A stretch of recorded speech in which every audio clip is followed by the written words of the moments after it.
ሰላም ዶክተር መግደላዊት ነኝ የህፃናት ቀዶ ህክምና ስፔሻሊስት። ዛሬ ስለ ወንድ ልጆች የዘር ፍሬ አለመውረድ እናወራለን።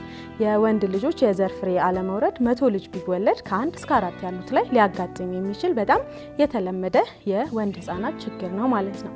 የዘር ፍሬ ልጆች ሲወለዱ ወርዶ የዘር ከረጢታቸው ውስጥ ሆኖ እንዲወለዱ እንጠብቃለን። አንዳንዴ ግን ያ ሳይሆን ሲቀር ቢያንስ ለመጀመሪያ 4 ወራት በራሱ እንዲወርድ እንጠብቃለን ማለት ነው።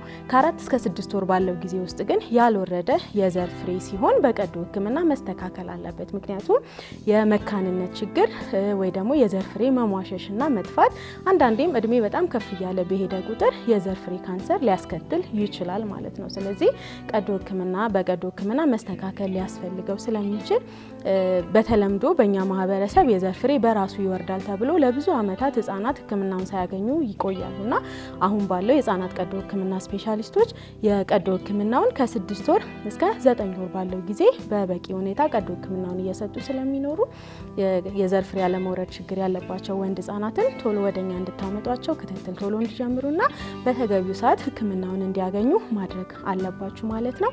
ከ1 አመት በላይም ደግሞ በክትትል አይቆዩም። ስለዚህ በራሱ ይወርዳል የሚለው አስተሳሰብ ከ1 አመት በላይ የማይቀበሉትና ሊሆን የማይችል ነገር ስለሆነ ወንድ ህፃናትን ቶሎ ባሉበት እድሜ ወደኛ አምጧቸው ህክምናውን እንዲያገኙ አድርጉ ለማለት ነው። አመሰግናለሁ።